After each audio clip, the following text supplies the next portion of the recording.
வரை வண்டியை விடவில்லையே.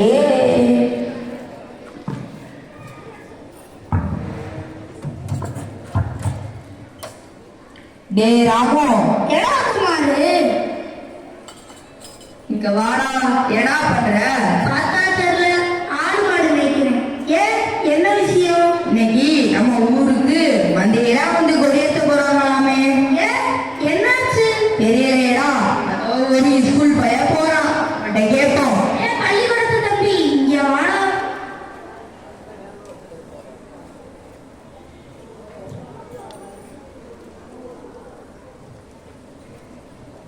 இன்னைக்கு என்னடா விசேஷம்? அண்ணே, அது வந்து இன்னைக்கு சுதந்திர தின விழா. அதான் ஸ்கூலுக்கு போறேன். கொடியெல்லாம் ஏற்றுவாங்க, முட்டாயெல்லாம் கொடுப்பாங்க. ஆடு மாடு மேய்க்கிற உங்களுக்குலாம் என்னடா தெரிய போகுது? அப்படியெல்லாம் கேவலமா பேசக்கூடாதுப்பா. ஆடு மாடு மேய்க்கிறவங்க கூட சுதந்திர போராட்டத்துக்கு உதவுனாங்கன்னு பெரியவங்க சொல்லி கேள்விப்பட்டிருக்கேன். அது எப்படின்னு? நாம ஸ்கூலுக்கு போறோம், படிக்கிறோம். ஆனா நீங்க ஆடு மாடு ஆடு மாடு மேய்க்கிறீங்க. உங்களுக்குலாம் சுதந்திர போராட்டத்தை பத்தி என்னடா தெரிய போகுது? தெரியுமா? நான் சிவகங்கை மாவட்டத்தை சேர்ந்தவன். காளியார் கோயில் பக்கத்துல கொல்லகுடி கிராமத்துல பிறந்து வளர்ந்தவன். அதுக்கும் சுதந்திர போராட்டத்துக்கும் என்னடே சம்பந்தம்? அவசரப்படாதப்பா, சொல்றதை கேளு. டேய் சொல்லிட்டு என்ன பண்ற? டேய் எல்லாம் இங்க வாங்கடா.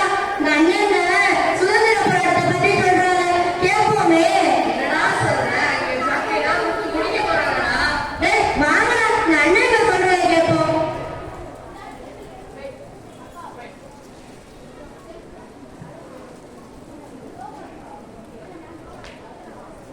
குமாரனே சொல்லுங்க. இதோ பாரு தம்பிகளா, ஆடு மாடு மேய்க்கிறவங்கள தப்பா பேசாத. ஏன் தெரியுமா? சுதந்திர போராட்டத்திற்கு முதல் முதலாக ஆங்கிலேயர்களை எதிர்த்து போராடியது நம் வேலு நாச்சியார் அம்மா தான். அவங்கள காப்பாற்றியது ஒரு ஆடு மாடு மேய்க்கும் 12 வயது சிறுமிதான். வேலுநாச்சியாரா? இவர்களை எங்கேயோ கேள்விப்பட்ட மாதிரி இருக்கு. ஆமா, புத்தகத்தை படிச்சிருக்கோம்ல. ஆமாப்பா, அவங்க ராமநாதபுரத்து ஜில்லாவோட இளவரசி. அவங்க நம்ம சிவகங்கை மாவட்டத்தை சேர்ந்த ராஜாவான முத்துவடிகளார்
சரியாம்மா, இந்த பக்கமா தப்பிச்சு போயிருங்க.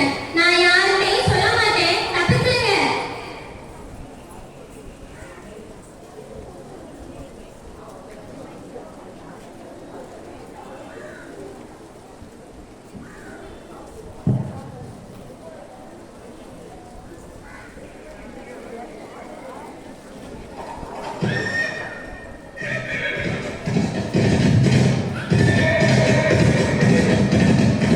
ஏ பொண்ணு, இந்த வழியா வெறும் நாச்சியார் போனத பாத்தியா? எந்த பக்கம் போனாங்கோ? ஏய் கணேஷ், என்ன? நான் பார்த்தேன். ஆனா இந்த நாச்சியார மகளை காட்டி கொடுக்க மாட்டேன். எந்த பக்கம் போனாங்கன்னு சொல்ல மாட்டேன். ஏ பொண்ணு, இந்த பாரு, ஒழுங்கா சொல்லிடு, இல்லாச்சி உன்னை 2 கூறா வெட்டி போட்டுடுவேன். ஏய் கணேஷ், எங்க நாச்சியார அம்மாவை பார்த்துதான் நாங்களே தைரியத்தை கத்துக்கிட்டோம். யாருக்கும் பயப்பட மாட்டேன். 2 கூறா என்ன 8 கூறா வெட்டி போட்டாலும் காட்டி கொடுக்க மாட்டேன்.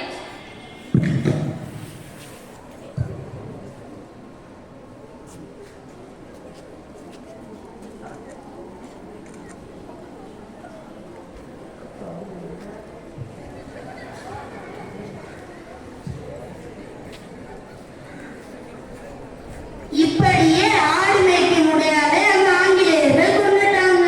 அப்புறம் என்னாச்சு? சுதந்திர போராட்டம் முடிந்த பிறகு வேலு நாச்சியார் உடையாளை பார்க்க போனாங்க. ஆனா உடையாள் உயிருடன் என்பதை தெரிஞ்ச பிறகு வேதனை அடைந்தார்கள். அவள் இறந்த இடத்தில் சென்று அழுதாங்க. உடனே உடையாளுக்கு ஒரு கோயில் கட்ட சொன்னாங்க.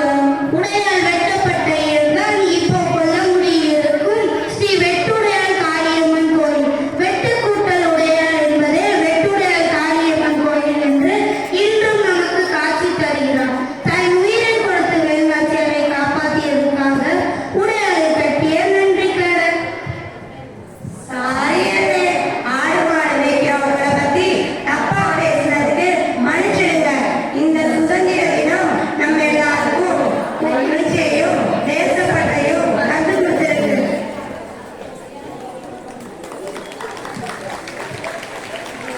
ஜெய் மார்க்வாடா. பாரு பாரு பாரு இங்க பாரு இங்க பாரு